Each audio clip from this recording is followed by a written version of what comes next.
히브리서 11장 23절부터 31절까지 낭독하겠습니다.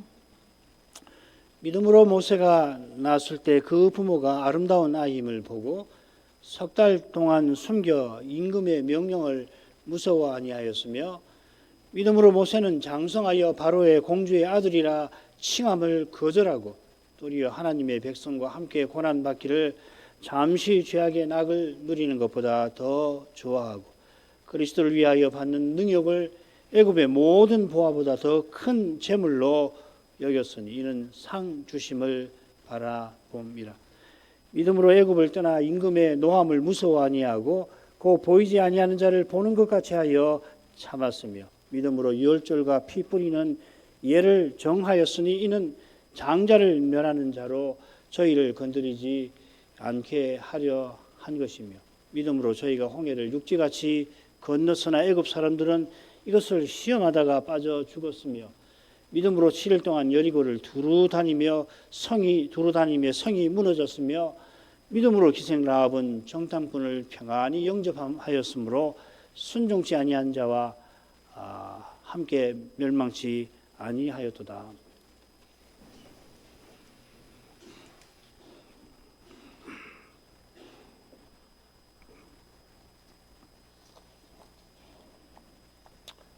아브라함이 하나님의 지으실 성을 바라보며 이삭과 야곱으로 더불어 장막에 거하였는데, 그의 후손 이삭과 야곱도 장래일에 관하여서 아들들을 축복하였습니다. 지난 시간 살핀 내용이죠.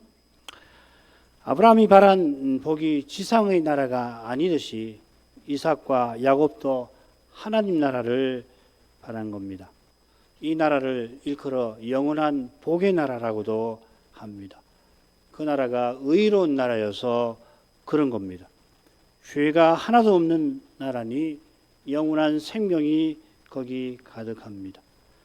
죄와 죽음의 현실이 여전히 이곳 믿음의 길에 가로놓여 있습니다만, 우리가 걷는 이 길은 새하늘 새 땅, 의가 거하는 바 새하늘과 새 땅으로 우리 모두가 그리스도와 같아지는 거기에 틀림없이 이어집니다. 야곱이 12아들이 아니라 요셉의 2아들을 축복하였다고 선자가 언급하였습니다. 이것은 이어나오는 요셉에 관한 말씀과 붙어 있을 겁니다. 22절 계속 생각하겠습니다. 믿음으로 요셉은 임종시에 이스라엘 자손들의 떠날 것을 말하고 또 자기 해고를 위하여 명하였으며, 야곱이 죽을 때에 축복했는데 요셉도 임종시에 중요한 교훈을 남깁니다. 이는 그가 언약의 후사로서 맡은 소임을 다했다 하는 뜻입니다. 110세에 세상을 떠나는데 그 직전에 유언을 남겼고, 이것이 창세기 마지막에 기록되어 있습니다. 그런 중요한 시점에 요셉은 이스라엘 자손의 떠날 것에 관하여 말하였습니다. 이 말하다 새긴 낱말이 15절에서는 생각하였다고 표현되어 있지요. 아브라함이 갈대아 우르를 생각했다, 그보다는 우르 같은 지상의 본향을 말했다면 이렇게 새기는 게 좋다고 말씀을 드렸습니다. 지금 요셉이 말하는 것은 이집트 총리로서 말하는 것도 아니고 그저 민족의 유력한 어른 중 한 사람으로 말하는 것도 아니며, 요컨대 선지자로서 말하는 겁니다. 요셉은 선지자지요. 꿈 기억하시면 될 것입니다. 계시를 받은 사람 아닙니까? 언약의 후사로서. 그가 음숙이 말한 교훈은 이스라엘 자손에 떠날 거다 하였습니다. 이 떠날 것이라고 새긴 낱말에서 출애굽이라는 말, 영어로는 엑소더스라고 하는 말입니다. 표현이 나오죠. 이 일은 여호와께서 아브라함과 언약 맺으시면서 하신 약속에 나옵니다. 창세기 15장 13절 이하에 보면, 내 자손이 이방에서 객이 되어 그들을 섬기겠고 내 자손은 사대 만에 이 땅으로 돌아오리라. 이스라엘이 지금 이집트에 살고 있지만은 사대 만에 가나안에 돌아가서 약속의 땅에서 아브라함, 이삭, 야곱처럼 저 영원한 본향을 그곳에서, 이집트에서는 안 되는 건 아니지만 언약의 땅에 들어가서 그것을 힘써야 합니다.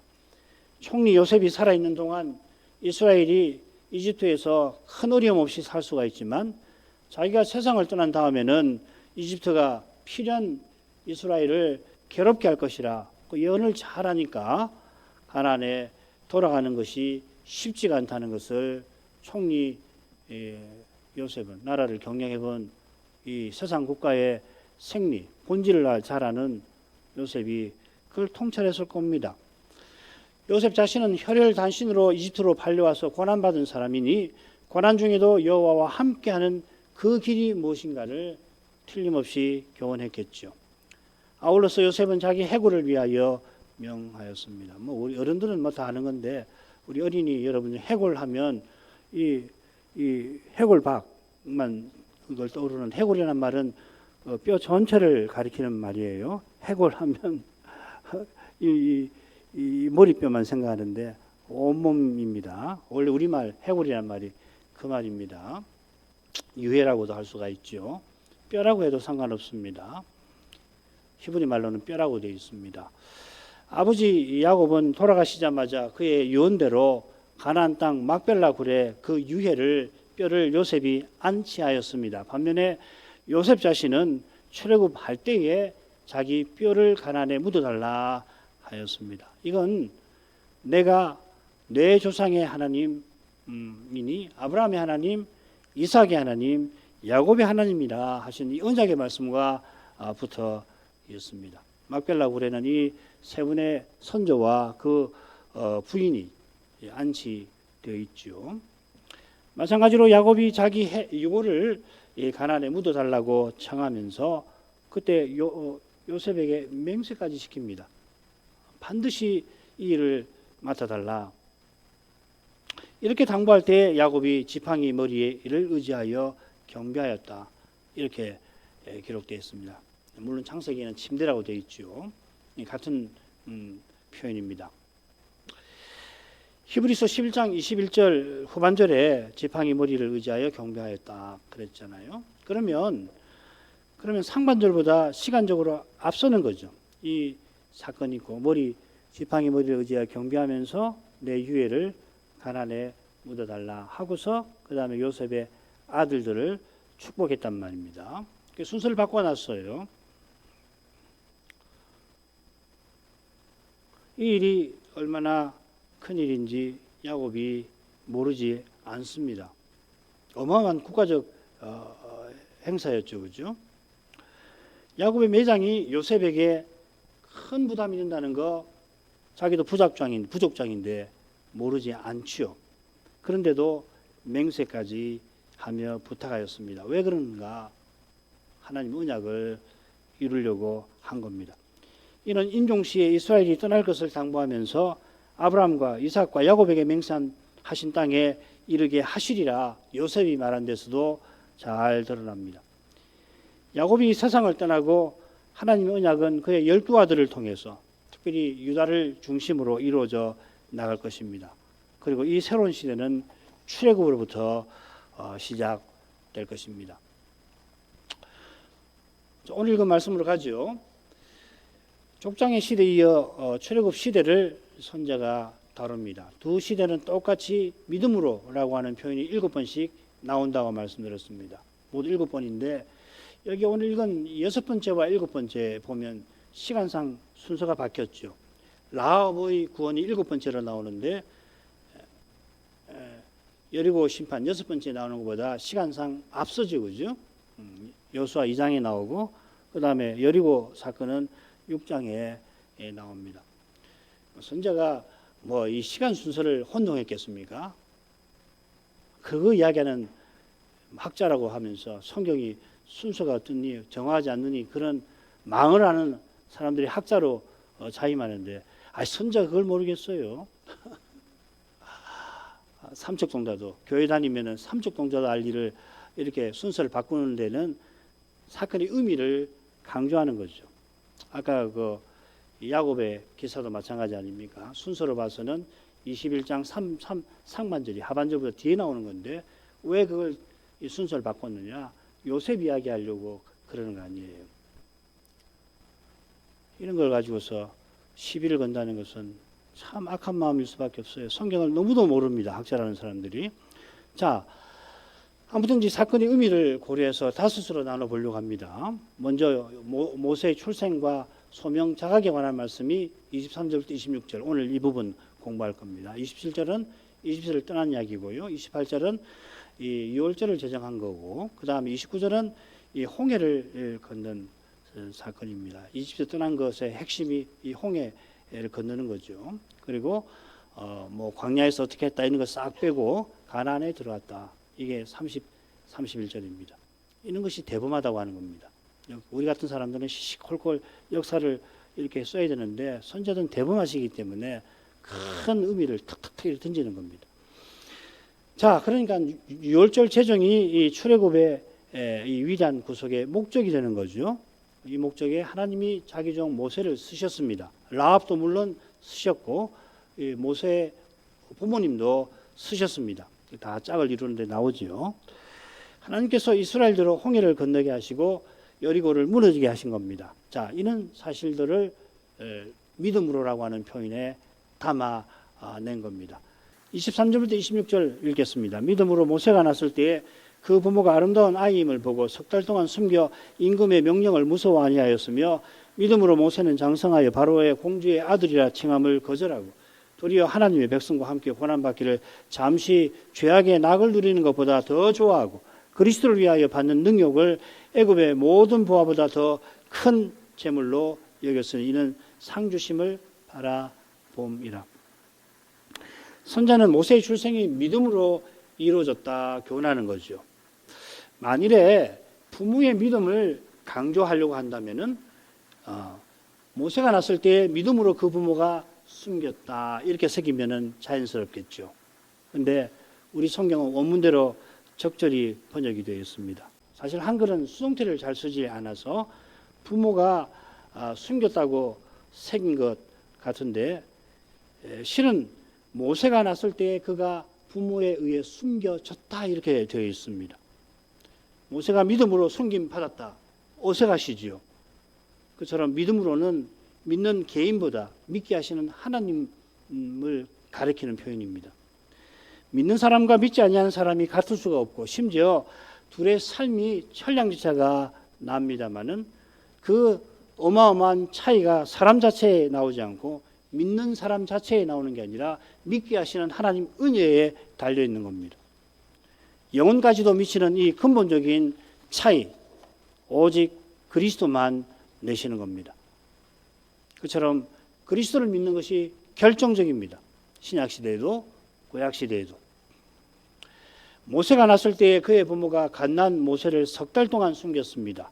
바로가 사탄적인 미움에 이스라엘을 멸하려 했기 때문입니다. 처음에는 국고성이라고 하는 것은 국가 비상사태를 대비해서 이 식량이나 무기를 저장하는 성입니다. 기근 때에 식량을 또 전쟁을 하려면 식량이 필요하고 무기가 필요하니까 그 저장하는 성이 국고성입니다. 비돔과 람셋이라고 하는데 만들었지요. 그 얼마나 학대를 했습니다마는 그건 죽어버리라고 하고서 우리 종노릇이 하다가 결국은 죽어버려라 했지만은 이스라엘이 오히려 더 번성해지니까 이번에 바로가 사내 아이를 죽이는 일을 한 거 아닙니까? 이스라엘을 지면에서 사라지게 하려는 겁니다. 이건 뱀이 여인의 후손들을 죽이려는 것과 붙어 있는 겁니다. 바로가 뱀의 후손 노릇 한 겁니다. 이집트 이후에 아시리아나 바벨로니아 역시 이스라엘을 멸절하려 하면서 바로의 전철을 밟았지요. 이 제국들과 재앙들이 장차 바다에서 올라온 짐승의 7머리와 머리를 가리키는 거 아닙니까? 뱀 곧 용이 이제 하늘에서 쫓겨난 후에 용도 머리가 7이죠. 바다에서 올라온 짐승도 머리가 7이죠. 얼마나 회개합니까? 머리가 7이라. 몸뚱아리 하나인데요.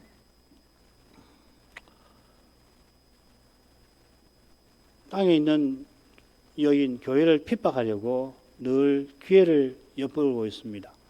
마침내 지금 마귀를 묶어 놓았던 결박이 풀리면은 바로보다 훨씬 혹독하게 교회를 없애려 하겠죠. 이런 교회가 그리스도의 몸인 사실과 붙어 있습니다. 그처럼 그리스도께서 세상에 오시기 전에도 마귀는 여자의 후손 메시아를 죽일 기회만 엿보았는데 바로가 이스라엘의 사내 아이를 죽이게 만든 거 아닙니까? 그럼 메시아가 못 오니까요. 그 사내 아이 중에 오실 메시아의 그림자인 모세가 믿음으로 곧 은혜로 마귀의 살해 위협에서 건짐받았습니다. 모세가 건짐받은 것은 모세의 부모님이 아름다운 아이임을 보고 임금의 명령을 무서워하지 않았던 까닭입니다. 스데반은 모세가 하나님 앞에 하나님 보시기에 아름다웠다 이렇게 설명합니다. 출애굽기에는 준수하다고 새겨져 있는데 이렇게 새긴 이 낱말은 흔히 좋다 하는 말입니다. 여호와는 선하시다, 토브라는 말입니다. 이 말이 약속의 땅에도 쓰이죠. 출애굽기 3장 8절 보면 아름답고 이 좋다는 말입니다. 선하신 하나님께서 약속하신 선한 땅에 인도하려고 선한 아이를 자기 종으로 내셨던 겁니다. 그래 이 표현이 다윗에게도 쓰입니다. 모세의 부모가 어떻게 아이의 아름다움을 보았을까? 잘 알기 어렵습니다. 다윗의 경우를 보십시오. 사무엘이 이새의 아들 중에 한 사람을 기름 부으라고 여호와의 명령을 받아서 그 집에 갔지요. 그래서 제사에 청합니다. 이새가 아들 7을 데려옵니다. 그래 첫째 엘리압을 보자마자 사무엘은 이 엘리압이 기름 부을 자구나 했는데 아니지요. 거기에 온 7 전부 다 기름 부을 자가 아닙니다. 네 아들이 또 없느냐 했더니 이새는 하나가 말째가 있는데 지금 들에 있습니다. 이새는 거기 데려가지도 않았습니다. 다윗을. 위대한 선지자도 하나님이 택하신 사람을 바로 알아보지 못합니다. 그러니까 모세의 부모가 갓난 모세의 아름다움을 보았다든지 임금의 명령을 무서워하지 아니하였다. 이건 비상한 일이에요. 이건 그저 이 부모의 사랑으로만 설명할 수 없는 신기한 일입니다. 하나님 이런 일을 하신 거죠. 성경이 기록하는 대로 모세가 갈대 상자에 담겨서 바로의 공주에게 발견되었고 결국 모세의 어머니가 유모가 되어서 어린 모세를 젖을 먹여 길렀습니다. 그래 아이가 젖을 때 무렵이 되자 그때가 7살이라는 사람도 있고 한 3살쯤 될 거다. 나뉩니다. 7살까지 이스라엘도 젖을 먹는 경우가 있고 우리도 어릴 때 보면 그런 친구들 있죠. 그죠? 되게 2, 3살로 보는 것이 좋을 것 같아요. 그때가 젖을 떼는 나이니까. 그래 공주에게 데려가니 자기 아들로 삼고 이름도 모세라 물에서 건졌다. 이후의 이야기는 스데반의 말에 나옵니다. 바로의 딸이 자기 아들로 기름에 모세가 애굽 사람의 학수를 다 배워 그 말과 행사가 능하도다. 이건 출애굽기에는 안 나오는 말이죠. 이스라엘 전성에 나오는 건데 바로의 공주는 아버지를 이을 자기 형제가 없기 때문에 이 모세를 왕위에 앉히려고 했다 하는 전성이 있어요. 만약에 이게 맞는다고 한다면은 스데반이 말하는 모세의 학습은 제국 통치를 위한 그런 연마이겠죠. 자, 이런 배경에 비추어서 모세가 40살 먹었을 때 취한 태도를 한번 보십시다. 모세가 장성하여 인생의 길에 중대한 결정을 내리게 되는데 40살이라고 스데반은 전합니다. 모세가 공주의 아들이라 칭함을 거절합니다. 이 행위가 어떤 것인지 그 내용이 이어 2가지로 나오는데 둘이 붙어 있고 조금 위에 보십시다. 우선 거기 보면 애굽의 모든 보화라는 말이 나오잖아요. 이건 모세가 바로의 공주의 아들이라 칭함받는 이것이 전성처럼 왕이 될 수 있었음을 가리킬지 모릅니다. 왕이 아니고서 애굽의 모든 보화를 누릴 수가 있을까요? 왕이 아닐지라도 어마어마한 거죠. 그 왕자로서도 어마어마한 재물을 누릴 수는 있겠죠. 그런데 이제 표현을 보면 왕이 될 뻔했다 하는 것과 붙어 있는 것 같습니다. 꼭 그렇다는 건 아닙니다. 그렇다면은 이 전성이 맞다면 그가 거절하는 것은 대제국의 왕이 되는 건데 이건 실상 세상을, 온 세상을 뒤로 하는 겁니다. 그가 대제국의 왕위를 거절한 것은 영원한 제국을 얻고자 합니다. 이 제국을 우리도 얻고자 하는 거 아니에요. 우리는 어떻게 얻습니까? 우리가 왕자로서 얻는 거 아니에요. 우리가 이 제국을 상속하는 거예요. 성경이, 신약이 그걸 분명히 이야기하지 않습니까? 우리가 하나님 나라를 상속한다. 이어 나오는 표현은 절묘한 줄거리로 심오한 교훈을 담습니다. 오문대로 제가 배열을 해봤습니다. 그러면 서로 짝을 이루는 표현이 뭔지 잘 드러나죠. 더 좋아했다, 더 크게 여겼다. 하나님의 백성과 함께 고난을 받는 거, 그게 이제 그리스도를 위하여 능력을 받는 것이고, 잠시 제약의 낙을 누리는 것하고 애굽의 모든 보화를 누리는 것하고 짝을 이루지요. 성경은 이렇게 멋지게 되어 있습니다. 정말 놀라울 정도로 이 문학적으로도 탁월합니다. 모세가 오히려 더 좋아했다 그렇게 했는데, 이 좋아한다고 새긴 낱말이 1차적으로는 택한다는 말이에요. 이 바울이 만일 택할 수만 있다면 당장 떠나서 주와 함께 있는 그 편을 택하려고 하는데, 그런데 살아서 교회를 위해서 고난받는 그 편도 이것도 좋은 것이거든요. 그래서 어떤 걸 가릴는지 어떤 걸 택할는지 모르겠다. 그때 쓰는 말입니다. 그러니까 둘 다 바울이 생명을 기꺼이 버릴 만큼 좋아하는 거 아니에요. 떠나서 주님과 함께 있는 것이나 교회를 위해서 생명을 쏟는 것이나 둘 다 목숨을 버리고 쏟는 것이거든요. 그만큼 좋은 것이라 어떤 것을 택해야 될지 모르겠다 했습니다. 그러니까 모세가 바울과 같은 심정으로 믿음으로 택한 것입니다. 그리고 그가 택한 것은 하나님 백성과 함께 고난받는 것이죠. 출애굽기와 스데반의 증언은 모세가 어떻게 백성과 함께 고난을 받고자 했는지를 잘 보여줍니다. 이게 출애굽기는 무슨 재미난 일화 같이만 보이지만 거기 담긴 내용은 매우 깊습니다. 선지자가 그걸 우리에게 교훈해 주는 거죠.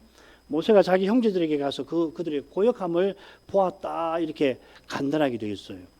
이 고역이라는 말이 바로가 이스라엘을 말살시키려고 국고성을 짓게 만든 그 일을 가리킵니다. 그래서 고역이라고 번역이 되어 있습니다. 스데반은 그 형제 이스라엘 자손을 돌아볼 생각이 났다 이렇게 표현했습니다. 이 돌아본다는 말이 아주 흥미로운 말이에요. 이건 그리스도와 장로가 또 하나님과 사도와 장로들이 교회와 신자들을 신방하는 데 사용되는 말입니다.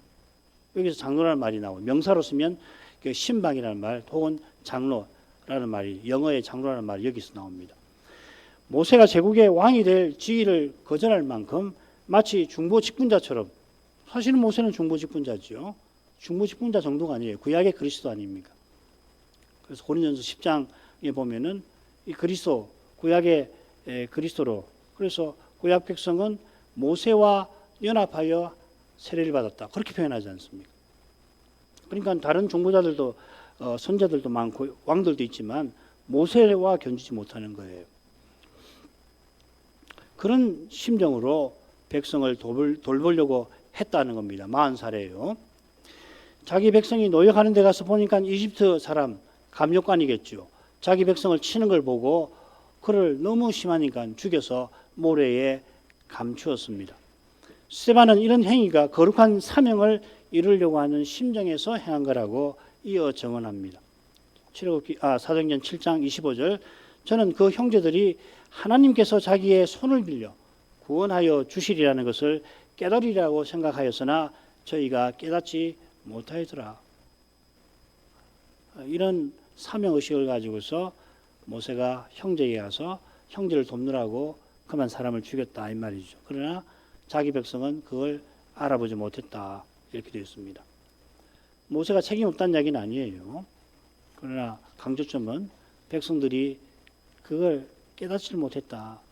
그러니까 하나님께서 모세를 40년 동안 미디안에서 지내게 하셨겠죠.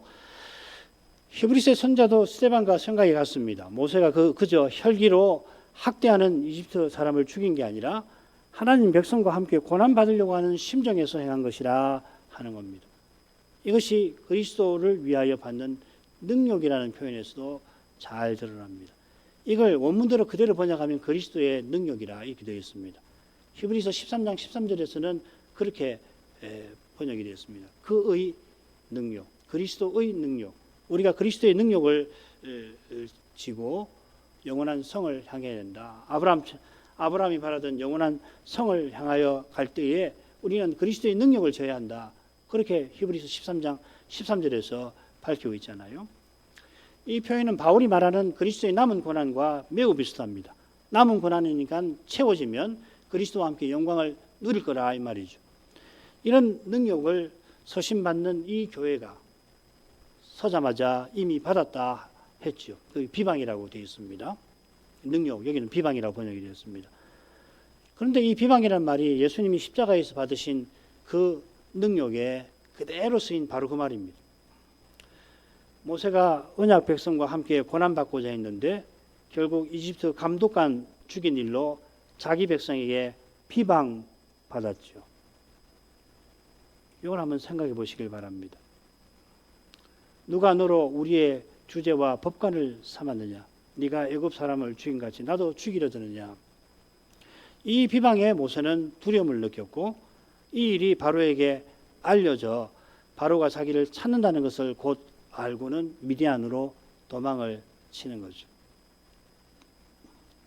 선자가 교훈한 대로 모세가 그리스도의 능력을 택하고 이집트의 모든 보화를 버렸습니다. 그러나 백성과 함께 고난받고자 한 모세입니다마는 그러나 그만 사람의 힘으로 하나님의 뜻을 이루려 한 탓에 40년을 미디안에서 침묵하며 양치고 지내야 했습니다.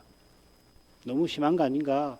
우리 청소년 여러분, 하나님 너무 심하신 거 아닌가?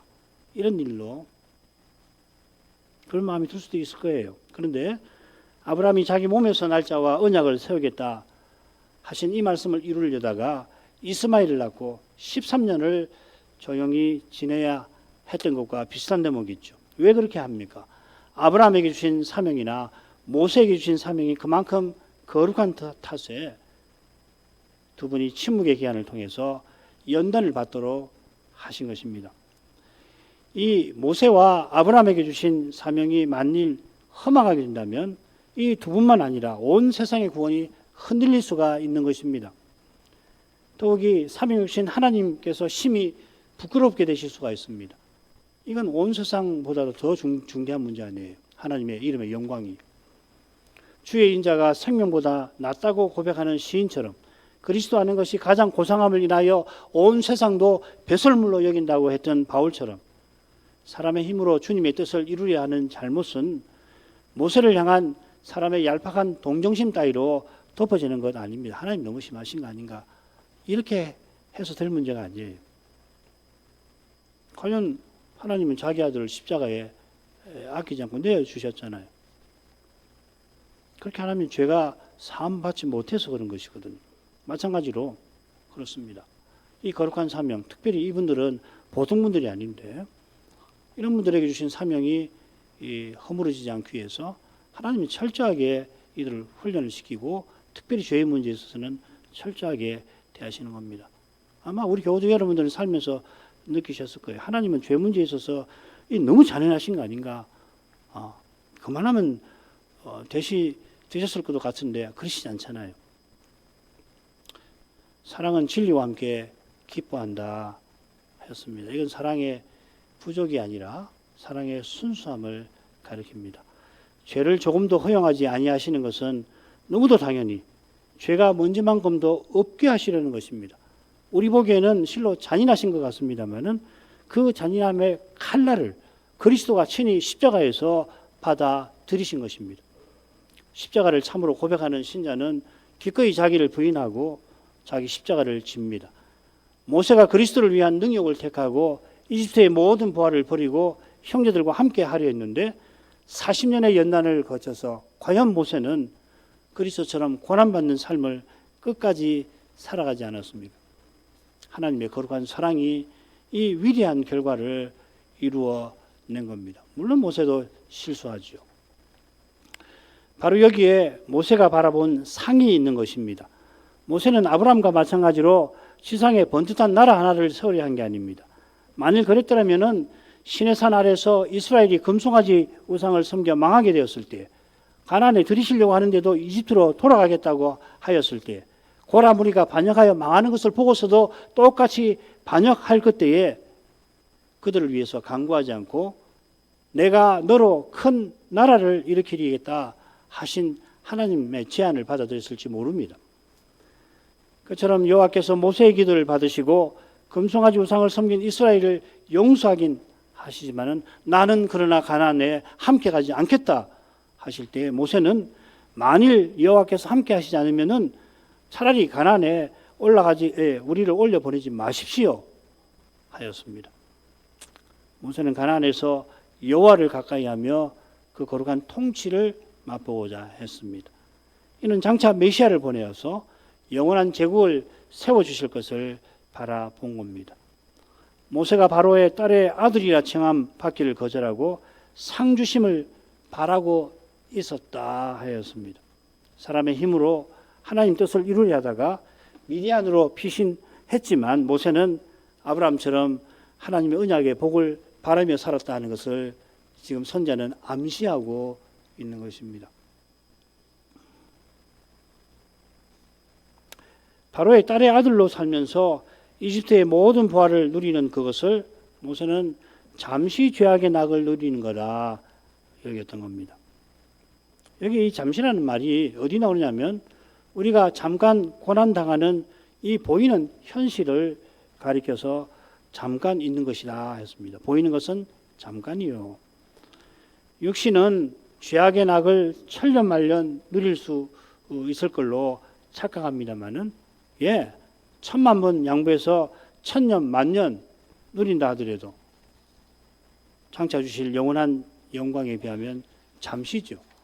1000년 만년 100만 년 지구의 나이가 몇백억 광년이라고 과학자들 말하는데 좋습니다.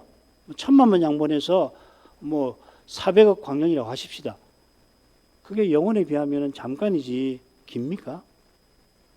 영혼을 한번 생각해 보세요. 영혼이 뭔가? 영혼은 400억 광년이 아니라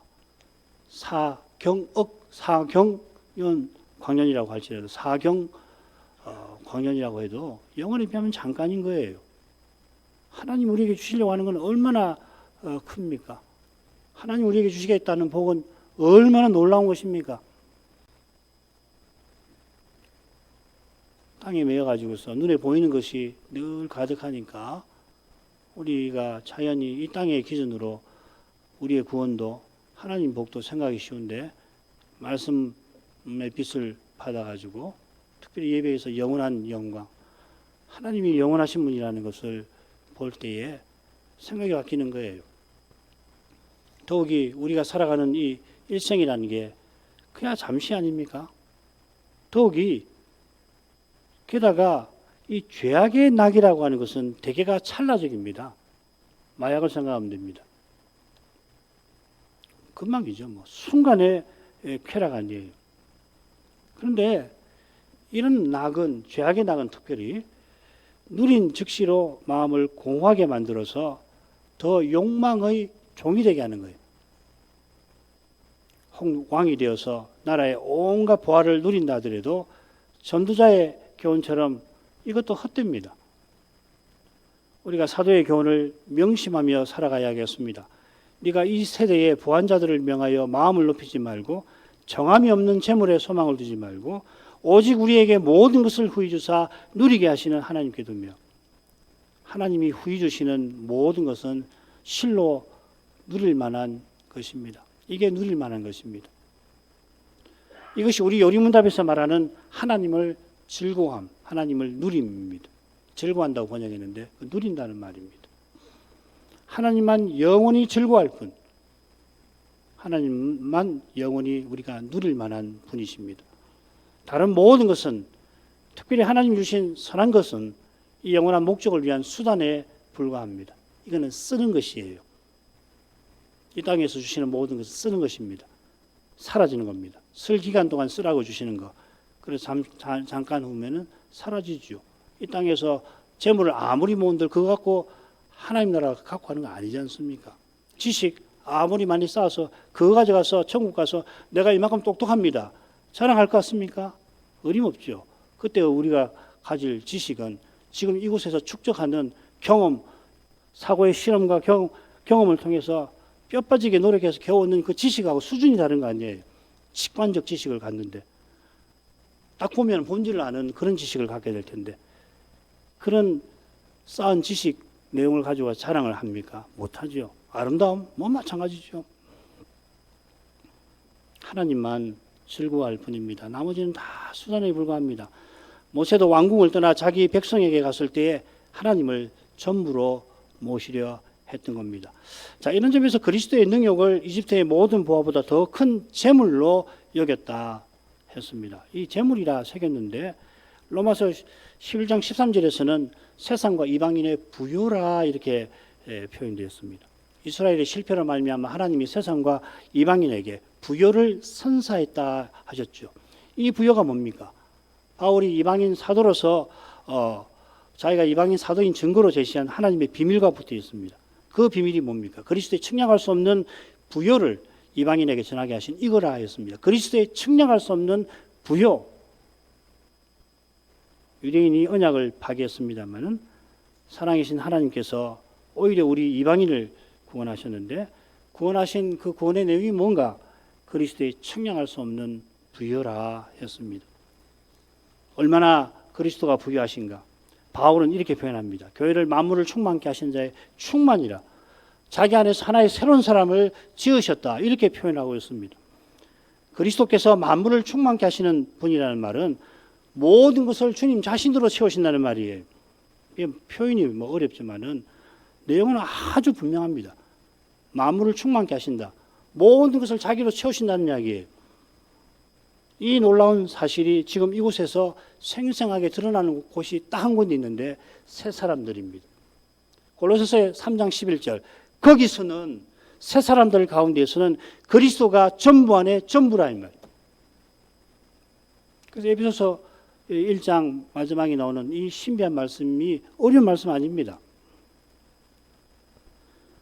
새 사람들 가운데에서는 그리스도가 전부 안에 전부. 이 새 사람이 뭡니까? 그리스도의 생명을 받아 그 생명을 살아내는 사람을 새 사람이라고 하잖아요. 새 사람은 그리스도 없는 것이 하나도 없는 사람이에요. 그렇지요. 그 새 사람들 가운데에서는 그리스도가 전부인 겁니다.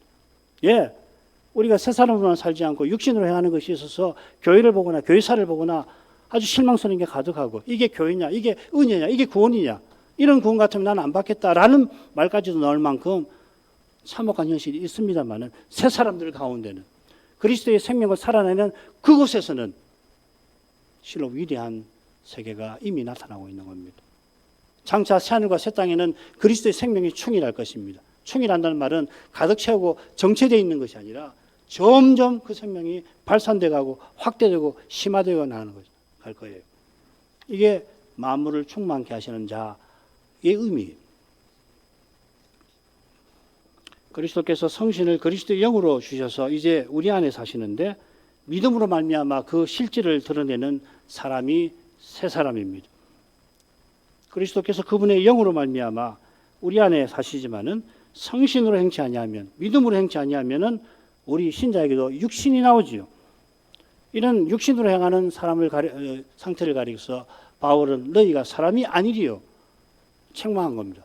아니 사람 보고 사람이 아니라고 네가 사람이 아니냐 이게 왜 책망입니까? 책망이지요. 우리는 그런 사람으로 한낱 사람으로 살게 되지 않단 말이죠. 이런 책망을 달게 받고서 자기를 부인하고 성신으로 행하면 그리스도의 생명을 살아내게 되는 것이에요. 지상의 모든 의미, 가치가 바로 여기 있는 겁니다. 단 하루를 살더라도 한순간이라도 그리스도의 생명을 살아내는 일이 있다면 그 사람의 삶은 물론이고요. 역사 의미가 남는 거예요. 그러면 한낱 사람에게서 나오지 아니하는 아름다운 모습, 새 사람의 풍모가 나오게 될 것입니다. 모세가 그리스도의 능력을 더 큰 부여로 여겼다는 것은 그가 왕궁을 떠난 그때에 이미 메시아를 바라보며 살았던 것을 가리킵니다. 그렇지 않고서 어떻게 왕이 될 수 있는 그런 지위와 형편과 여건과 자격을 이집트가 보석나라입니까? 그 당시에? 그거 어떻게 버릴 수가 있습니까? 왕이 아니라, 황제가 아니라 그보다 더한 것이 이 세상에 있다 하더라도 바울은 배설물로 여긴다 하였습니다. 배설물로. 예, 우리 주 예수님은 이렇게 거룩하신 분입니다. 이렇게 거룩하신 분이니까 살든 죽든 이 몸에서 그리스도가 존귀되시게 하지 않을 수가 있겠습니까? 기도하겠습니다. 거룩하신 아버지, 주의 백성 이스라엘을 이집트에서 건져내셔서 아브라함에게 하신 약속을 이루실 때에 모세를 불러 그 일에 세우셨습니다. 그가 어떻게 해서 그 일에 믿음으로 응답하고 나섰는지를 살폈는데, 무엇보다 우리 하나님이 얼마나 거룩하신 분인가를 더 생각하게 하십니다. 무엇보다 그가 이집트의 모든 보화를 누릴 자격, 위치에 있었지만 자기 백성과 함께 고난받는 이 그리스도의 능력을 기꺼이 택하게 하신 이것이 너무도 놀라웠습니다. 거기 주님의 거룩한 영광이 드러납니다마는 모세가 그런 위대한 발걸음을 내디디던 그때에 그러나 사람의 힘으로 주의 뜻을 이루려고 한 그것을 우리 하나님은 철저히 바로 잡아 주셨습니다. 이런 데서 하나님이 우리 인생의 죄와 육신적인 생각을 어떻게 대하실지 분명히 드러내셨습니다. 주의 구원이 전적으로 은혜에 달려있다는 이 진리를 이 아침에도 일깨우게 하십니다. 그처럼 그 은혜가 얼마나 크고 우리에게 약속하신 구원이 얼마나 놀라운 것인가를 말씀에서 늘 깨달아서 모세가 이렇게 한 일이 그게 너무도 당연한 것으로 다가오게 해 주옵소서. 바울 사도가 온 세상을 심지어 배설물로 여긴다. 그게 무슨 수사 과장이 아니라 그리스도는 온 세상보다 피할 수 없이 귀하신 분임을 깨닫게 해 주십시오. 예수님 이름으로 기도합니다. 아멘.